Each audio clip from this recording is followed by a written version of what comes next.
अक्षय कुमार पर मारा। जैसे ही भिक्षु खा करके मारा कि वहीं पर अक्षय का गोविंदाय नमो नमः राम नाम सत्य हो गया। जो उसके साथ सुबह गए थे सब वहां से भागने लगा।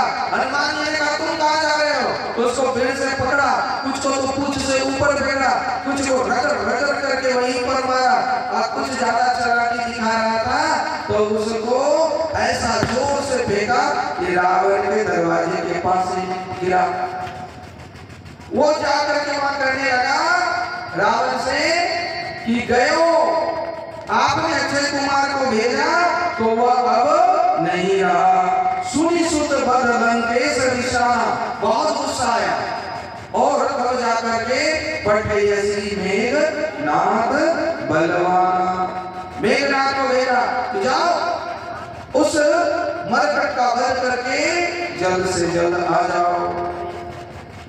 मरकट माने बंदर नहीं होता, का वो बंदर नहीं है, वो मरकट है, मारता भी है और काटता भी है, दोनों काम करता है। एक काम करे तो करे पर वो मारता भी है और वो काटता भी। इस प्रकार से कहा अच्छा इतना बलवान है तो मार से जान सुत बांध सुताई देख करें कहां कर आई। रावण ने कहा हे मेघनाद तुम जाओ और जा करके उसको मारना मत, पकड़ करके ले आना, क्योंकि जो मारने जाता है खुद ही मर जाता है और हमको लगता है कहीं तुम्हारा भी वहां पर राम नाम सत्य ना हो जाए। इसलिए मेघनाद तुम जाओ और जा करके उसको बांध के ले आओ, हम भी देखना चाहते हैं कि वो कौन है।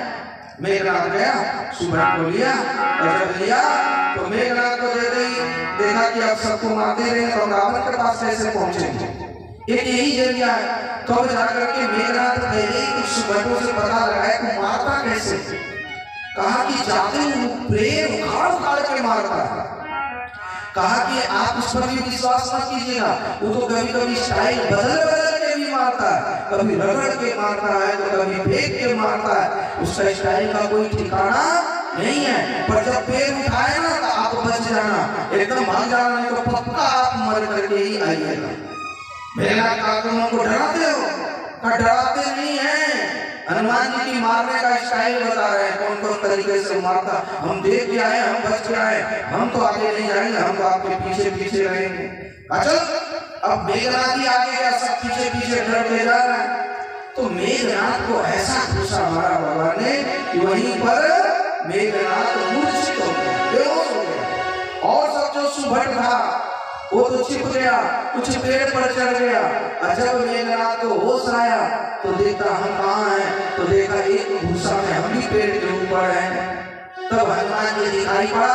मेघनाद ने कहा इसको ऐसे बस में नहीं किया जा सकता। तभी मेघनाद ने क्या किया, ब्रह्म अस्त्र दे ही साधा, ब्रह्म अस्त्र को साधा। तो हनुमान जी ने भी मन में विचार किया कि जो न ब्रह्म सरमानहि महिमा मिटे अपार, क्योंकि ये ब्रह्म शब्द है, ब्रह्मा जी का अस्त्र है, ब्रह्म पास है, इसमें जो है हमको क्या करना चाहिए, बंध जाना चाहिए। और नहीं बंधेंगे, अपनी शक्ति दिखाएंगे तो अपमान होगा। जैसे कोई पिताजी के आगे कोई बेटा अपना शक्ति दिखाए, भले वो पिताजी को हरा सकता है, उठा के पटक भी सकता है, भले धन के मामले में भी आगे बढ़ जाए, पर पिता के आगे अपना बल दिखाना ये कोई बुद्धिमानी है क्या? जो बेटा दिखाते हो नालायक ही होगा। हम भी कभी कभी दिखाते हैं, थोड़ा कम करते हैं। तो जब कुछ ज्ञान हो जाता है, बुद्धि बल हो जाता है, तो कोई नहीं मिलता तो बापे के सामने दिखाना शुरू कर देता है। पर बेटे को ये पता नहीं होता कि बाप बाप होता है और बेटा बेटा होता है, माँ माँ होती है और बेटी बेटी होती है। पर हर बेटी और बेटा को पूछो तो अपना माँ बाप मूर्ख ही लगता, गंवार ही लगता। और वो लोग क्या करता पता है कि बाप परेशान बेटा से, आदेश परेशान नहीं। भाई सब नहीं बोले, बोल रहे प्रेम से उमापति महादेव की। तो फिर भी क्या है, परेशान है तो क्या करो भाई, छोड़ दो ऐसे लोगों को। पर फिर भी छोड़ोगे नहीं, चाहे बाप कितना बेटा से परेशान हो, आदेश चाहे कितना ही ऐसे लोगों से परेशान हो, तो जहां परेशानी हो, तो इसका मतलब ज्यादा परेशान नहीं है। जैसे मान लो कोई गिलास पकड़ेंगे, बहुत ज्यादा गर्म होगा तो उसको छोड़ देंगे कि छूट जाएगा, वो छूट ही जाएगा। तो जिस दिन बेटा भी ज्यादा नालायकी करेगा तो उस दिन बाप उसको छोड़ ही देगा, छूट ही जाएगा, टिक नहीं पाएगा। इसलिए बाप के आगे अपना बल बुद्धि नहीं दिखाना चाहिए। तो हनुमान जी ब्रह्मा जी पिता तुल्य है, और ब्रह्मा जी का जो शक्ति है, सामर्थ्य, उसके आगे हनुमान जी ने उनका सम्मान रखा। तो ब्रह्म बार कपिते हुमारा, पढ़ते हूँ बार कटक संहारा, ते ही देखा कपि सुरक्षित भयाऊं, अनाद पास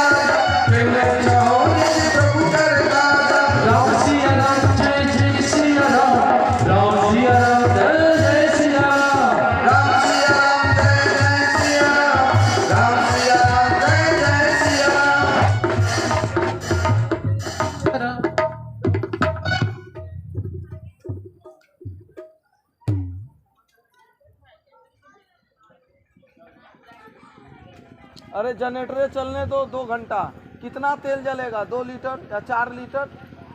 400 रुपया में क्या जाता है? चलने दो जनरेटर।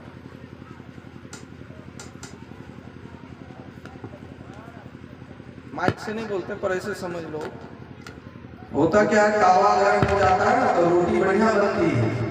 अब बार बार ठंडा जाए तो फिर तावा गर्म होने में टाइम लगता है। तो वैसे ही बोलते बोलते माहौल बन जाता है। बार बार यदि इस तरह से हो, आज लगता है कि गणेश पूजा ठीक से नहीं। आवाज को ठीक करो, कहाँ से हो रहा? खर खर खर खर कहाँ से कर रहा है? करो उसको, तार खोल दो, वहाँ हटाओ वो ऊपर आवाज को ठीक करो। जैसे थोड़ा सा बढ़ाना हल्का। ओम ओम गाय हरि कपहि विलोक दसानन, बिहिसा कहे दुर्बार, असुत वै सुरत किन्न तुम, पुनि उपजाय लैक्षार। जब तेहि देखा कपि मूर्छित भयो, किसको? जब देखा ब्रह्मास्त्र चल रहा आ रहा है तो भगवान की माया देखो। वहां पर हनुमान जी ने उस ब्रह्मास्त्र को देखा, लगा भी नहीं, और हनुमान जी मूर्छित भयो। देख करके ब्रह्मास्त्र देख करके मूर्छा होने का नाटक किए। देखो कभी कभी बाप से बेटा जान बुझ के हार जाना चाहिए, जीत सकते, पर यहाँ पर क्या हुआ? मूर्छित भयो। कैसे? तो देखत ही, और देखत ही मूर्छा करके आंख बंद कर ली। मेघनाथ ने कहा, देखते क्या हो, इसको पकड़ो और बांधो, और बांध करके ले चलो रावण के पास, दशरथ के पास। अब सुबह सब डरने लगा कि पहले बड़ा मार खाया था, और इतना रगड़ा उसकी रगड़ाई हुई थी कि एक जितने काले काले राक्षस थे सब गोरे बन गए थे, इतना रगड़ा था। हनुमान जी ने जो अपना लोम है ना, इतना कड़ा बना लिया था, जैसे बर्तन मांजने वाला कड़ा वो नहीं होता, भीम बार के साथ आता, उससे भी कड़ा बना लिया। सब राक्षस अपने शरीर में पकड़ पकड़ के ऐसे घिसाई किया कि देखता था कहीं और काला छूट तो नहीं गया, कहीं काला तो नहीं गया। सब शरीर को घस घस के एकदम गोरा बना दिया। अब सैनिक इतने गोरे, मेघनाथ जी नहीं पहचान पाया मेरे सैनिक है कि विदेश के। अब सैनिक डर के मारे इतनी लड़ाई से कोई दो चार झापर मार जाए, पर यदि चमड़ा छिला जाए ना तो जब उसमें लड़ता तो बड़ा पड़पड़ाता है, यानी बड़ा शरीर जो है ना इतना पीड़ा देता है। इसलिए सब सुबह डर रहा था कि पता नहीं कहीं जल जाए और फिर से रगड़ना शुरू कर दे तो बाप रे बाप बड़ी तकलीफ होती है। मेघनाथ से नहीं जाएंगे, पता नहीं कभी कहा जाते कि नहीं जाते, हमने कहा हम ही पिटाई शुरू कर देंगे। अब मरता क्या नहीं करता, मेघनाथ के जो भी सुबह थे वो सब गए और जाकर के बांधा। अब बांध करके जब ले जाने लगा तो ऐसे ही हनुमान जी ने धीरे से आंख खोली। आंख खोला तो सुबह लोग देखे, अरे ये तो बेहोश नहीं हुआ, आंख खोल रहा है, पता नहीं कहाँ गड़बड़ करेगा। तो जो ले जा रहा तो हाथ जोड़ लिया दो चार सुबह कि प्रभु फिर से मत रगड़ना, बड़ी पीड़ा हो रही है, बहुत जल रहा है, अब रगड़ोगे तो मर ही जाएंगे, बस कृपा करो। हनुमान जी ने भी कहा यदि दया चाहते हो तो प्रभु श्री राम को याद करो। देखो जब भगवान को याद करते हैं तो दया अपने आप मिल जाती है। याद का उल्टा क्या होता है, याद, उलट देखो दया। तो जितना भगवान को याद करेंगे उतनी दया मिलती है। इसलिए कहा दया चाहते हो तो राम को याद करो, राम का नाम जपो तो रगड़ेंगे नहीं, जहां नहीं जपा तो वही तुम्हारी घिसाई पिटाई कुटाई सब होना शुरू हो जाएगा। अब डर के मारे क्या करें, सब बोलना शुरू कर दिया, राम सिया राम जय जय सिया राम, राम सिया राम जय जय सिया राम, राम सिया राम जय जय सिया राम, राम सिया राम जय जय सिया राम, राम सिया राम जय जय सिया राम, राम सिया राम जय जय सिया राम, राम सिया राम जय जय सिया राम, राम सिया राम जय जय सिया राम, राम राम राम जय राम राम राम, राम राम राम जय राम राम राम, राम सिया राम जय जय सिया राम, राम सिया राम जय जय सिया राम, राम सिया राम जय जय सिया राम, राम सिया राम जय जय सिया राम, राम सिया राम जय जय सिया राम, राम सिया राम जय जय सिया राम। जैसे ही दरबार में प्रवेश करने लगे राम ने कहा क्या दुश्मन का नाम ले रहा है, कहा प्रभु नहीं लेंगे तो ये पीटेगा, और लेते हैं तो आप डांटते हैं, हम क्या करें, दोनों तरफ से इधर कुआं और उधर खाई करे तो क्या करें। राम का नाम नहीं लेते हैं तो इधर हनुमान जी ने धमकी दे के रखा कि अभी पिटाई शुरू होगी, और लेते हैं तो आप कहते हो हम लोग करें तो क्या करें, काहे को चुप हो जाओ, बंद करो ये राम का नाम। तो क्या करें, रावण के आगे थोड़ा ज्यादा ताकत है, उनका बंद कर दिया। हनुमान जी से पूछा, बंदर कभी बंदर सुनी इसी जगह खाए, अकौत कलाग सबे सब आए। जब बना हुआ देखा तो सोचा कि चलो अब हनुमान जी को छोड़ते हैं, रावण की ही बात सुनते। और कभी तो बना हुआ था किसमें हाथ पासा, जब बंद करके बैठा तो सब हंस रहा था, अब ये क्या करेगा, देखते हैं, अरे कुछ नहीं कर पाए। पर जो मार खाया हुआ था उसको पता है, कभी जो मार नहीं खाया उसको क्या पता है हनुमान जी कैसा घिसाई पिटाई करते हैं।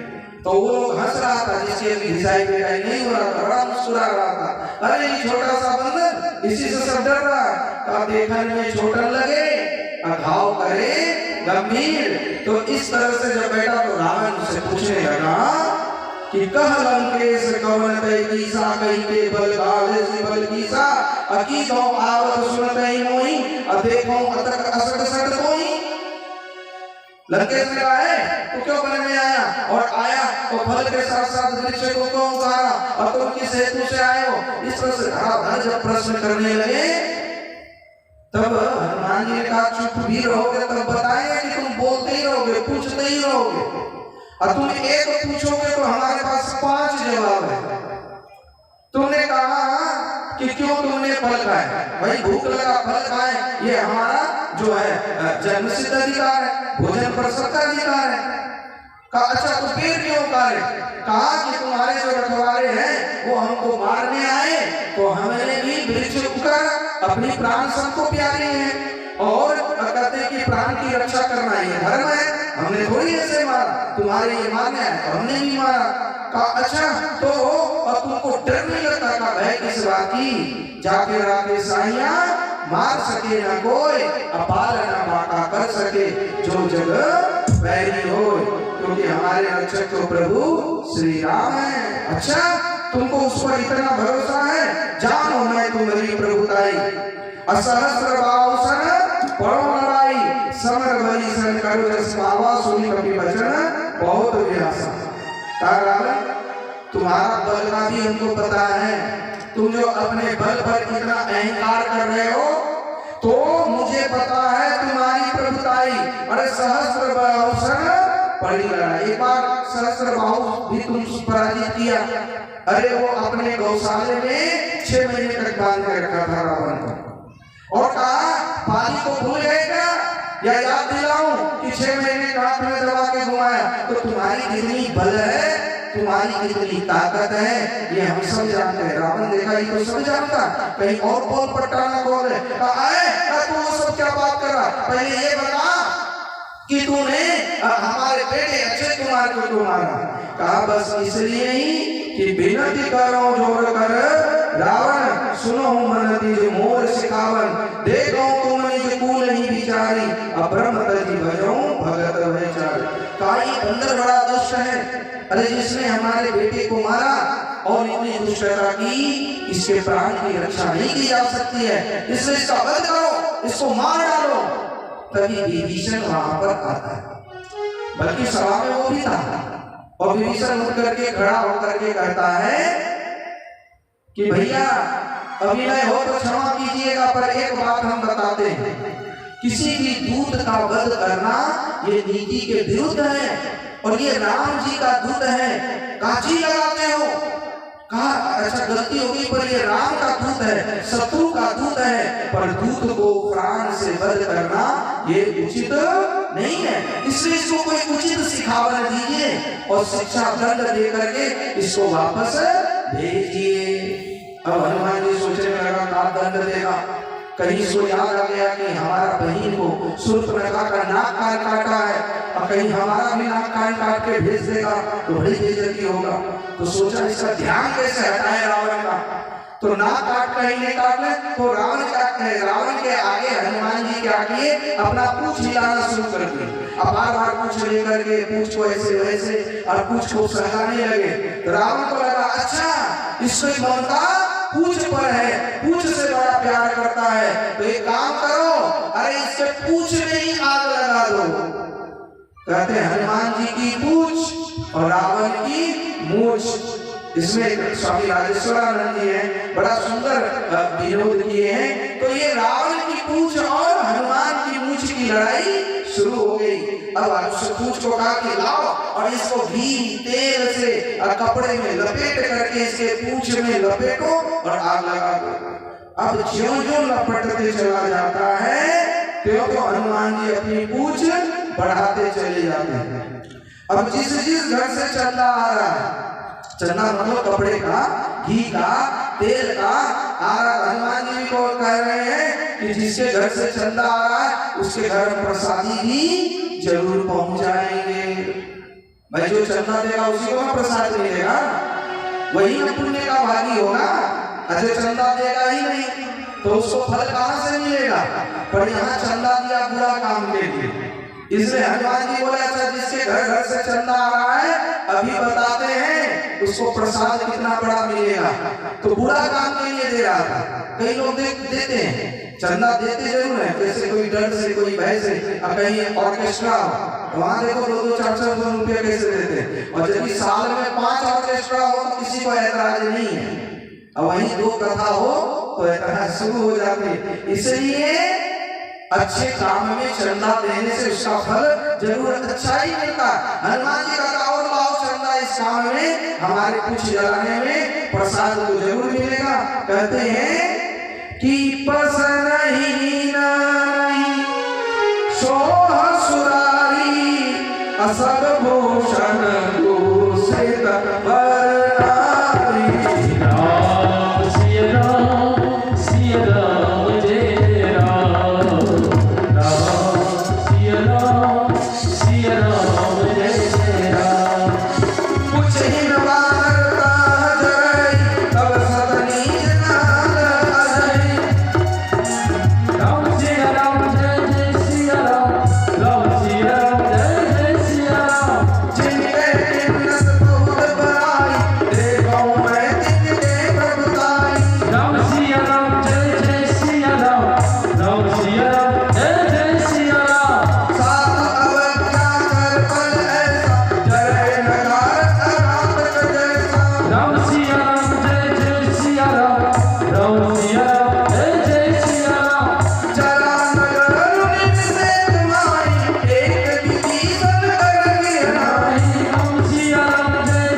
हनुमान की जय, उमापति महादेव की जय, बजो भाई सब संतन की जय।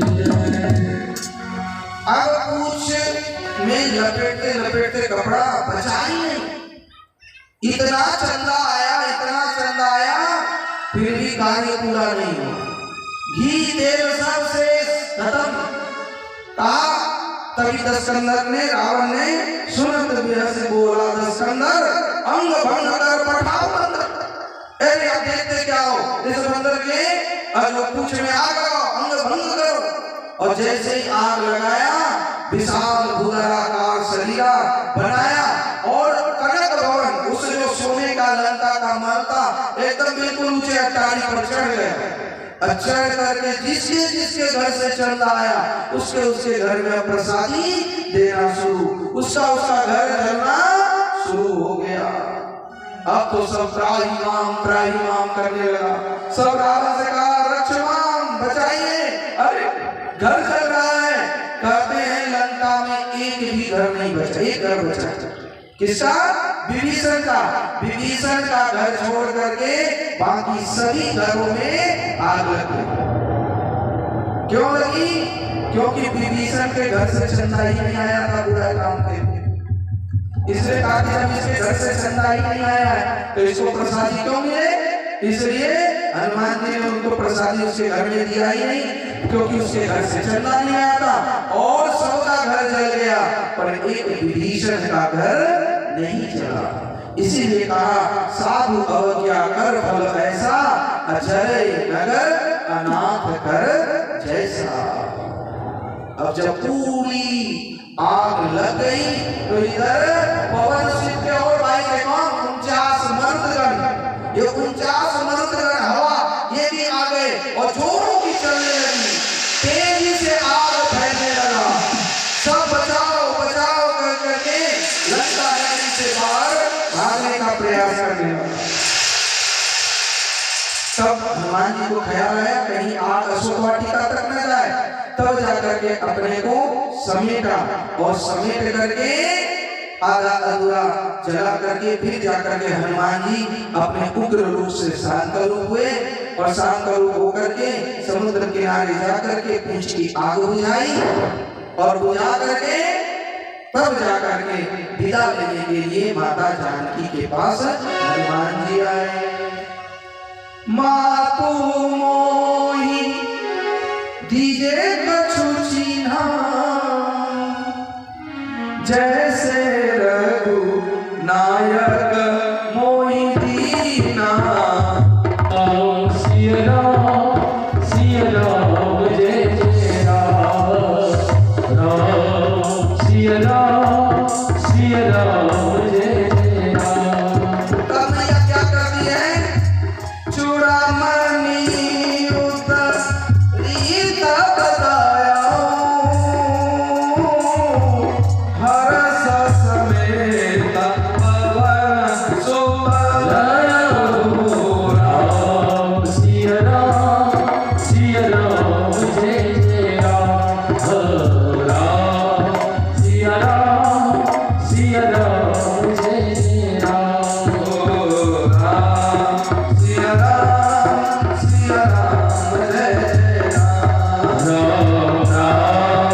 राम सिया राम जय जय। जैसे ही हनुमान जी ने माता जानकी से कहा, मैया जैसे प्रभु श्री राम ने कुछ चिन्ह लिया, निशान लिया, तो आप भी दो और हम उसको लेकर के प्रभु श्री राम को दिखा सके कि मिल करके आए। तुरंत मैया ने अपनी चूड़ामणि उतारी और उतार करके हनुमान जी को दिए। हनुमान जी हर्षित हो उस निशानी को लेकर के वहां से चल पड़े और चल करके सीधे जहां पर वानर, ऋक्ष, जामवंत और अंगद ये सब जितने उनके मित्र प्रतीक्षा कर रहे थे वहां पहुंचे। और जैसे हनुमान जी को आते देखा, सब समझ गया कि कार्य की सिद्धि हो गई है। सब बिल्कुल आनंद से नाचने लगा और इतनी उत्साह से नाचा कि देखो आज कार्य पूरा हुआ।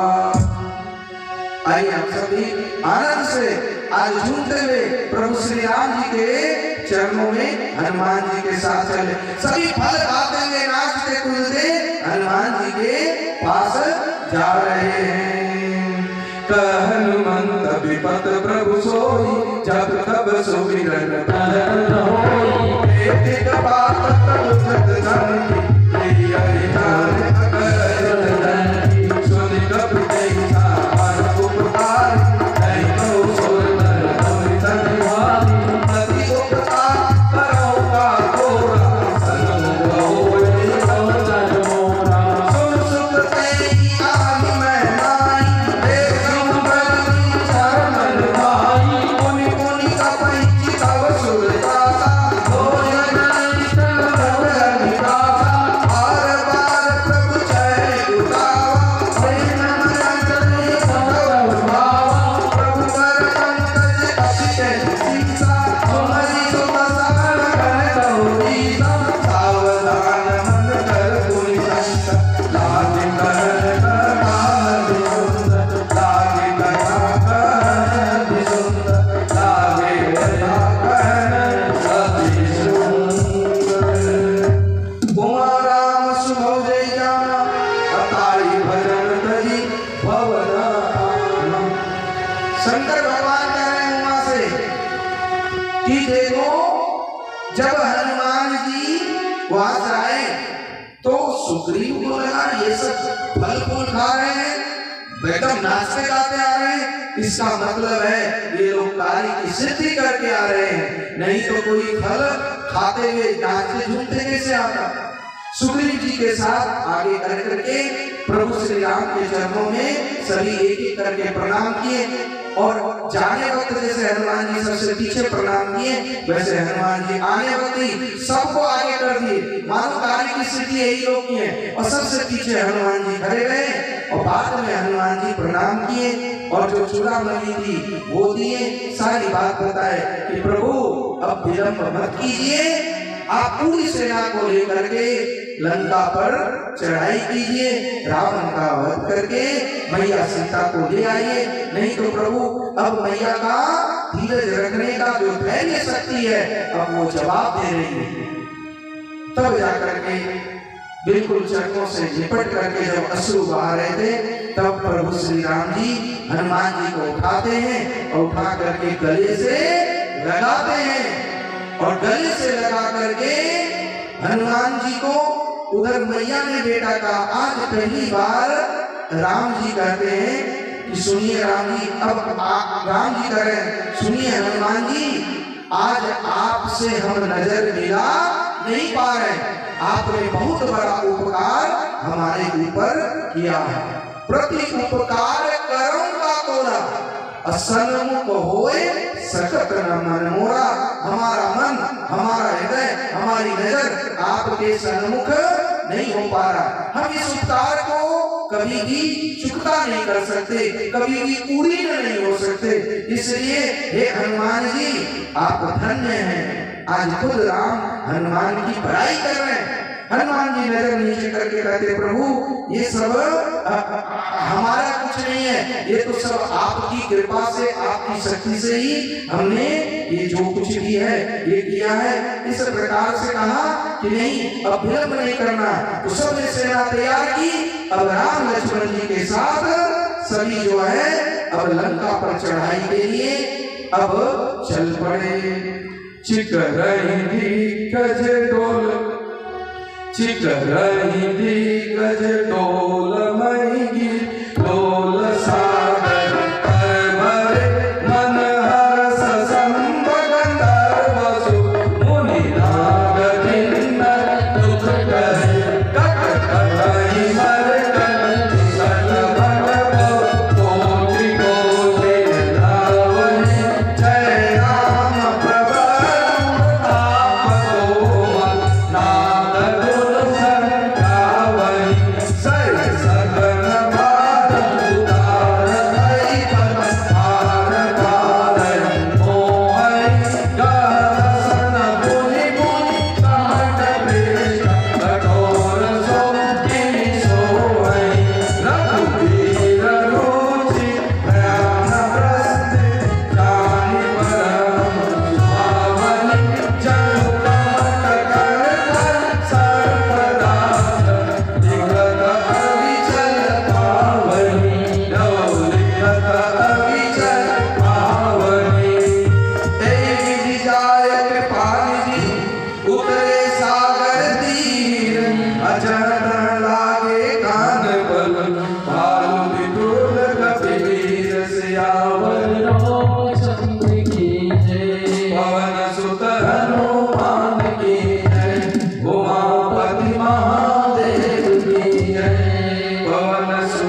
सभी जब समुद्र तट पर पहुंचते हैं, समुद्र तट पर आ गए। कहाँ है राम लक्ष्मण? ये तो रावण का नगरी है। देखिए राक्षस लोग प्रचलित जाते हैं, आसुरी वृत्ति बहुत हावी है। अब इधर जो है समुद्र के तट पर सब पहुंचते हैं, पर विचार करते हैं इतनी बड़ी समुद्र को फिर से पार कैसे करें। हनुमान जी तो उड़कर चले गए, पर यहाँ तो सबको उड़ने की शक्ति है नहीं, कैसे जाएं।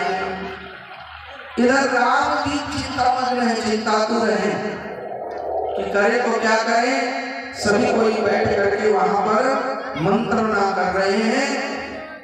तभी क्या होता है, इधर रावण की नगरी में रावण को विभीषण जी सीख देने लगते हैं और सीख देते हुए कहते हैं कि भैया आप जो कर रहे हैं ये गलत है। आप एक काम करो कि आप वैदेही को वापस कर दो।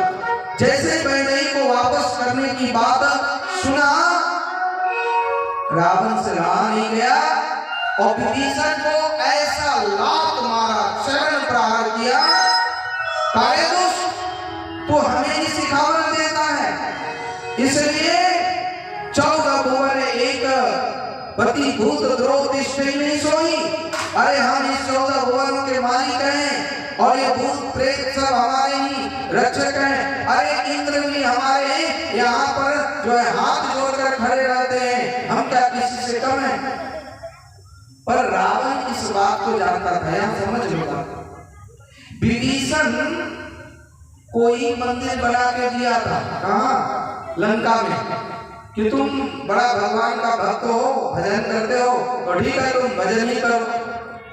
अब रावण को ये बात पता चल रही थी कि ये राम कोई और साधारण नहीं, ये तो भगवान विष्णु है। और एक बंदर जब इतना कारनामा करके जा सकता है तो राम जी फिर आएंगे तब क्या होगा। ये लंका नगरी में कोई बचेगा नहीं, कोई रोवन हारा, कोई रोने वाला नहीं बचेगा। इससे अच्छा है ये राम भक्त भी है और इसको राम के पास भेज देते हैं, ऐसे तो जाएगा नहीं। और जब हम यहाँ से दुत्कारेंगे, इसको लात मारेंगे, तो ये सीधा राम की शरण में जाएगा और कम से कम इधर सब मर जाएगा, एक भाई तो जीवित रहेगा और मेरे जाने के बाद कम से कम विभीषण तो इस लंका का राजा बनेगा। तो रावण दिखने में दुष्ट था और उतना भी दुष्ट नहीं था। दुष्ट किस लिए था? वो जानबूझ करके दुश्मनी ले रहा था। किसे? भगवान से, कि होई भजन नहीं तामस देहा। हे प्रभु, इस तामस शरीर से आपका भजन नहीं हो सकता, इसलिए चलो हम आपसे दुश्मनी कर लेते।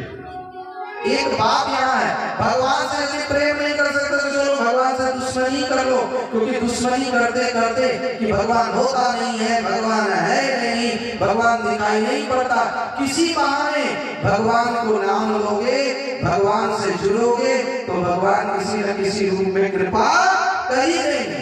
कहते हैं भगवान की यदि तुम हमसे प्रेम नहीं कर सकते तो कम से कम घृणा के बहाने ही, शत्रुता के बहाने ही, या काम के बहाने, या किसी भी रूप में बस तुम हमसे जुड़ जाओ। रावण ने कहा प्रभु ऐसे तो नहीं जुड़ सकते, तो चलो दुश्मनी के बहाने ही जुड़ जाते। देखो जितना मित्र याद नहीं आता ना उतना दुश्मन याद आता है। आंख बंद करना और आंख बंद करना जिससे झगड़ा हुआ होगा तो दोस्त तो उतना याद नहीं हो आएगा जितना कि दुश्मन याद आता। बस सही है। तो उसी तरह से अरे प्रेम करने वाले शायद भगवान को उतना याद ना भी करे, पर जो सच्चे दिल से दुश्मनी भी करना है तो भगवान से करेगा तो जरूर भगवान उसके हृदय में एक ना एक दिन कहेगा कि तू जो कर रहा है वो सही नहीं। तो रावण ने आज दुश्मनी ढाल ली प्रभु श्री राम से, विभीषण को लात मार करके भेजा। विभीषण वहां पर आया और जैसे ही आए तब सबने कहा राम जी से, तात राम नहीं नर भूपाला अबो ने सर काला हूं कर काला। कहा एक लंका से दूत आया। कहा कौन आया? तब जाकर के कहा उसको पकड़ के लाओ। लक्ष्मण ने कहा अरे वो कोई गुप्तचर होगा, इसका यहीं पर मारो, बंद करो, काटो। कहा नहीं, रुक जाओ, दूत को ऐसे नहीं करना चाहिए। राम जी ने कहा उसको प्रेम से लाओ। और जब विभीषण आया तब जाकर के उसको सारी समाचार सुना। राम जी ने समझा और कहा तुम निर्भय हो जाओ, अब तुम्हें डरने की कोई जरूरत नहीं है। और आज ही समुद्र के जल से मैं तुम्हारा तिलक करता हूँ कि रावण के वध के बाद तुम उस लंका का राजाभिषेक करते हुए कहा राजा तुम ही बनोगे। इधर उनको निर्भय किया। पर फिर पाछे जो है दो गुप्तचर आए, जो है उसका नाम था सरासित, यानी एक सुरा और एक का नाम था अरेश। तो ये दोनों जो आया ये गुप्तचर बन करके तो लक्ष्मण जी ने पकड़ लिया। लक्ष्मण जी ने उसको जो है बढ़िया से सीख देते हुए कहा जाओ तुम अपने रावण को समाचार दे दो कि अब हम लोग आ ही रहे। वो दोनों क्या करते हुए कहा क्या संदेशा लाए हो, वहां की सेना कितनी है? अरे वहां सेना में कितने बंदर हैं, कितने सेनापति हैं, कौन कौन है? तब जाकर के कहा रावण से उस गुप्तचर ने कि आप जितना सोच भी नहीं सकते हैं उतना बंदर भालू रिच उनकी सेना में। दोनों ने सोचा क्यों ना रावण को इतना डराया जाए कि ये डर ही जाए। कहा उनकी सेना में 18 पद्म बांधरी सेना है। उनके कितने सैनिक हैं? 18 पद्म। पद्म जानते हो? इकाई दही सैकड़ा हजार 10,000 लाख 10 लाख करोड़ 10 करोड़, उसके बाद अरब 10 अरब खरब 10 खरब, और उसके बाद नील, ठीक बोला, नील 10 नील, तब जाकर के पद्म और 10 पद्म। ये जो है इतनी 18 पद्म सेना है। अब कितना जीरो लगेगा तो हमको भी कैलकुलेट नहीं की, यानी इतनी सेना है। रावण का तो रस फूलने लगा, इतनी सेना। अच्छा ये बता उस सेना में सबसे बलवान कौन है? का बलवान का तो पता नहीं, सबसे कमजोर पूछिए तो हम बता देते हैं। हनुमान जी हमको सबसे कमजोर लगे, बल्कि उससे भी सब और बलवान बलवान है। यदि सबसे कमजोर पूछिए तो जो आया था और यहाँ लंका जार करके गया, लंका को गुजार करके गया, तो समझ लीजिए ये छोटा सा वानर जब इतना काम कर सकता है और उनकी सेना में जामवंत सुग्रीव इतने सब एकदम हट्टे कट्टे हैं, वो आ जाएगा तो क्या करेगा?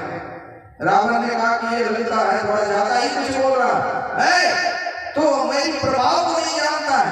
और ऐसा लगता है कि तू रावण हमारा नहीं राम का दूत है, तो अपनी जीवा को लगाम क्यों नहीं लगाता? कहा हुजूर हमने जो देखा जो सुना वही हम आपको बताया। अब इधर रावण भी अंदर से तो हिल ही गया, पर ऊपर से अपनी डर को अपनी भय को वह छिपाते हुए सबसे को रहा था। कोटि विप्रवद नहीं जाए आए शरण तय नहीं का, सन्मुख होए जीव जग मोय जन्म कोटि अजना संतोय, पापवंत कर सहज स्वभाव अभोजन उतर भावन गाओ।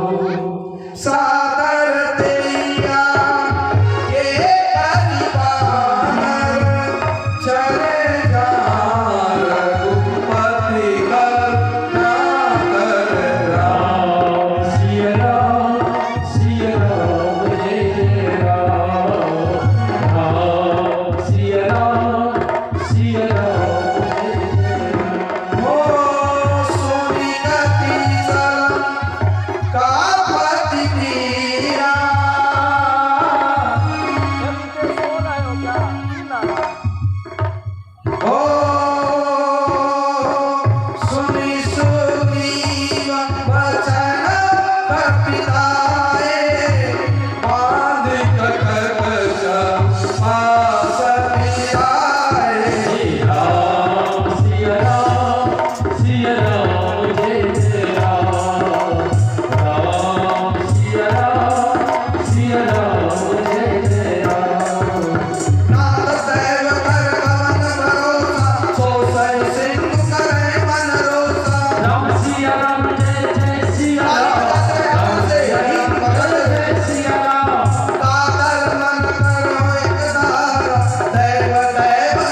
इधर समुद्र से प्रतीक्षा करने लगे। विभीषण ने कहा समुद्र से आप आज्ञा मांगिए, जरूर देंगे। राम जी को ये बात अच्छी लगी। जब रास्ता मांगने लगे कि हे समुद्र हमें रास्ता दो, उस पार जाना है, 1-2 दिन नहीं पूरे 7 बार बीते लगे। लक्ष्मण को आया गुस्सा। लक्ष्मण ने कहा मांगने से कहीं भीख मिलता है? अरे मांगने से कुछ नहीं होगा, छीनना पड़ेगा, क्योंकि दैव आलसी पुकारा। जो आलसी होता है वही ज्यादा भगवान का नाम लेता है, देव देव पुकारता है। ऐसा सही है क्या? तो इसलिए गोस्वामी जी ने कहा कर से कर्म करो विधि नाना, अच्छी तरह हो जहां कृपा निधान। कर से कर्म करो और चित्त को कहां रखो? भगवान के पास। और बात भी सही है, देव देवासी पुकारता। देखना जो विद्यार्थी कमजोर होता है पढ़ने लिखने में, थोड़ा कमजोर, वही ज्यादा सरस्वती पूजा करता है। बात सही है नहीं? सरस्वती मैया को वही ज्यादा जरूरत दिखाएगा, माला फूल, हे सरस्वती माँ के पास को ले आओ, तो के 1 केजी मिष्टी चावल हो, ऐसे बोलते हो नहीं कि हे सरस्वती मैया पास कर देगी, थोड़ा हमें की करबो 500 रुपया देवो, ऐसे बोलते हो नहीं? तो भाई जो ज्यादा कमजोर, ऐसा मतलब ये कि सरस्वती माँ को प्रणाम नहीं करना या तेज विद्यार्थी नहीं करते। हम ऐसे भी विद्यार्थी को जानते जो सरस्वती की पूजा करता था, आज वो बहुत बड़े पोस्ट पर है, हमसे ही संबंधित है। आज वो 1.5 लाख के आसपास जो है कमा रहा है, और सरस्वती की वो भी पूजा करता था, पर कैसे? दिल से, बस प्रणाम कर लिया, हाथ जोड़ लिया और प्रणाम करके तब पढ़ाई शुरू किया। इन्हीं की सिर्फ पूजा करते रहता था, और आज तक भी वो उस सरस्वती की मूर्ति को रखा हुआ है। हमने उसको गिफ्ट किया था, लकड़ी की थी और छोटी सी, और जहाँ जहाँ गया हॉस्टल वगैरह, और आज नौकरी कर रहा है, फिर भी उस सरस्वती की फोटो को रखा है। कहने का तात्पर्य है कि पूजा भी करना है, पर ऐसा नहीं कि सिर्फ पूजा ही करते रहना है, बैलेंस जरूरी। पूजा किस लिए? मन को कॉन्सेंट्रेट करने के लिए, एकाग्र करने के लिए, क्योंकि concentration is the key to success. सफलता की कुंजी एकाग्र चित्ता है। देखो जब परीक्षा देने जाते हो ना, जो लोग स्टूडेंट्स हो सुन रहे हो, तो परीक्षा देने जाओ तो सीधे सीधे क्वेश्चन पेपर फाड़ो मत, या क्वेश्चन पेपर पढ़ना शुरू मत कर दो। 1 सेकंड मतलब 1 मिनट भी नहीं लगता, थोड़ी देर 10-15 सेकंड आंख बंद कर लो, और उसके बाद तुम्हारी जो भी इष्ट देव हैं, चाहे राम हो, हनुमान हो, सरस्वती हो, उनको याद कर लो। चाहे गणेश भगवान हो, तो चलो विद्यार्थी के लिए सरस्वती सही या गणेश जी सही, उनको याद कर लो और मन को थोड़ा शांत कर लो, तब जाकर के क्वेश्चन पेपर खोलो, पढ़ो, और उसके बाद जो सही है उसको ट्रिक्स लगाओ। कहने का मतलब भगवान को तो याद करें, बस उतना ही करें जितना जरूरी है, भूलना भी नहीं है। पर कई लोग जो है ना धर्म की चादर ओढ़ करके अधर्म करना शुरू कर देते हैं। बस हम तो सरस्वती मैया का पूजा कर रहे हैं, ऐसा कुछ नहीं होता है। इसी रामायण में गोस्वामी जी ने कहा है सकल पदार्थ है जग माई, अकरमहि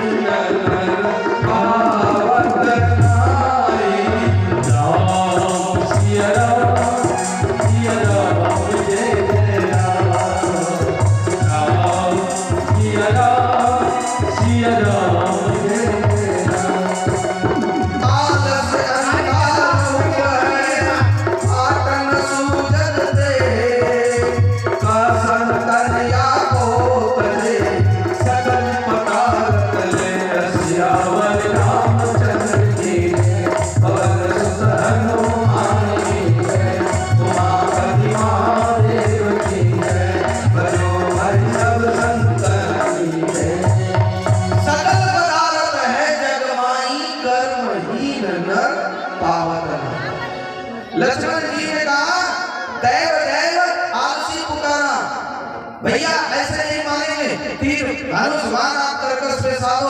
कभी भय भी न हो न प्रीत, भय से ही ये प्रीत करेगा।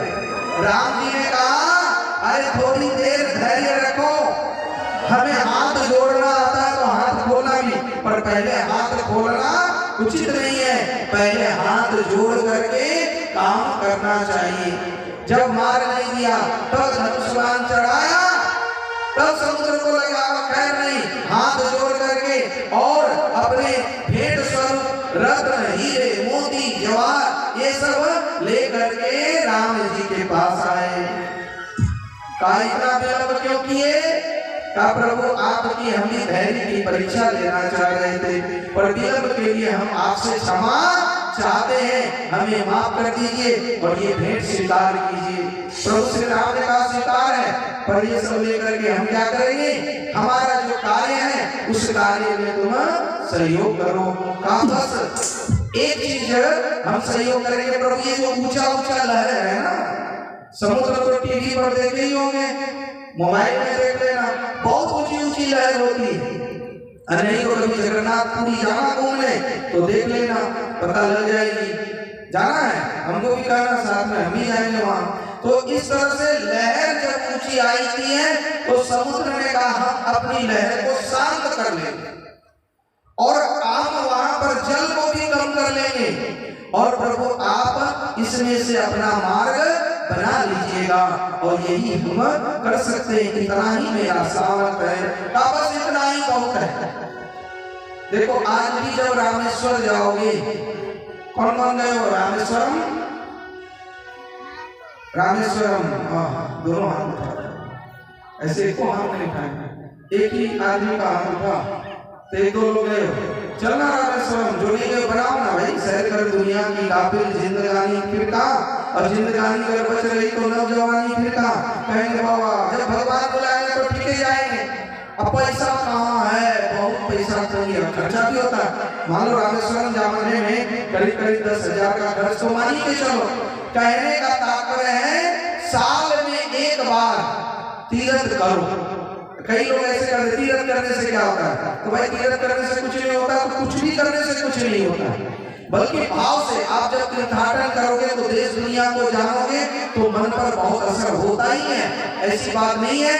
तो जब आप रामेश्वरम जाओगे तो वहां का समुद्र एकदम शांत है, समुद्र कभी शांत नहीं रहता, वहां तरंगें उठती रहती है। जिसको भगवान पर विश्वास नहीं है ना, रामेश्वरम जाकर के देखो, वहां की समुद्र बिल्कुल शांत स्थिर और गहरा भी नहीं है। लोग बड़ी मजे से आनंद से स्नान करते हैं, और फिर जाकर के जो गंगा का जल है, गंगोत्री का, वो जल ला करके पूजा करते हैं। स्वयं प्रभु श्री राम गंगोत्री से जल ला करके रामेश्वरम की स्थापना करके उस जल से अभिषेक किया, इसलिए उनकी कार्य की सिद्धि हुई। ये रामचरितमानस की चौपाई में भी आया है। प्रभु श्री राम कह रहे हैं कि हमने जब गंगा का जल लेकर के वहां पर जाकर के अभिषेक किया, तब रामेश्वरम ने हमें रास्ता दिया। ये लंका कांड में बात आई है, इसका भी हम श्रवण करेंगे।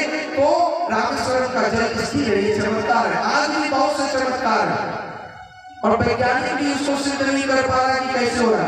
आपको देखना है ना, जैसे वृंदावन कभी जाना, कौन कौन वृंदावन गए हो? बहुत लोग गए हो। रमन रेती कौन कौन गया है? वृंदावन का रमन रेती। बालू पर कितना कोई लेटे हो? बोल बोल नहीं होना है, एक लेटे हो। हाँ वो समझ गए तुम, 10 वाले के साथ में, हाँ बढ़वा वाले के पास से। तो वह रमन रेती में एक ही हो गई, पर जब जाना और कुछ देखना चाहिए, नहीं देखना। एक तो वहाँ बांके बिहारी का मंदिर प्रसिद्ध है, पर आजकल लोग वहाँ प्रेम मंदिर देखने जाते हैं, लाइट शो उसका ये वो भी देखना। प्रसिद्ध मंदिर वहाँ का है बांके बिहारी का। और दूसरा सिद्ध स्थल है रमन रेती। आप कभी भी वृंदावन जाओ और कोई मंदिर दर्शन करो ना करो, पर रमन रेती में जाना, वहां बालू में जब आप एक बार लेटोगे तो शरीर में एक अलग स्फूर्ति आ जाती है, आपका शरीर घूमने लगता है। थोड़ा सा घुमाओ और फिर जाकर के कोई रोकता है, तब जाकर के रुकता है, एक अलग ही तरंग आ जाता है। वो जो नहीं लेटेगा, हम इस सब बात को नहीं मानते थे, पर जब एक बार हम कहते थे ऐसा नहीं होता, पर जा करके जब एक बार नहीं कई बार हमने इसका प्रयोग किया, तब जा करके हम लोगों को बताना शुरू किए कि भाई है। हम जल्दी ये सब बात बताते नहीं जो प्रैक्टिकल ना हो, तो जा करके खुद लेटते हैं, वहां जब भी जाते हैं हम जरूर लेटते हैं, तो एक शरीर में एक अलग ऊर्जा आ जाती है। आज भी चाहे सिटी चले जाओ, नीम की पत्ती हर जगह की करवा होती है, पर वहां का नीम का पत्ती मीठा है। आप चले जाओ गोमती नदी के तट पर, जिसको चक्र तीर्थ कहते हैं, आज भी वहां का पानी घूमता है, क्योंकि वहां ब्रह्मा जी का चक्र गिरा। और नैमिषारण्य जिसको कहते हैं, नैमिषारण्य में गोमती नदी के तट पर चक्र तीर्थ है, आज भी पानी वहां का घूम रहा है। तो कहने का तात्पर्य ऐसे बहुत से जगह अपने भारत में है जो अपनी बुद्धि से परे है, आज भी ऐसे चमत्कार है। और जो लोग कहते हैं कि राम नहीं हुए, तो भाई यदि राम नहीं हुए तो रामेश्वरम का पानी उतना स्थिर कैसे? वो तो कुछ सरकार उसको दबा दिए।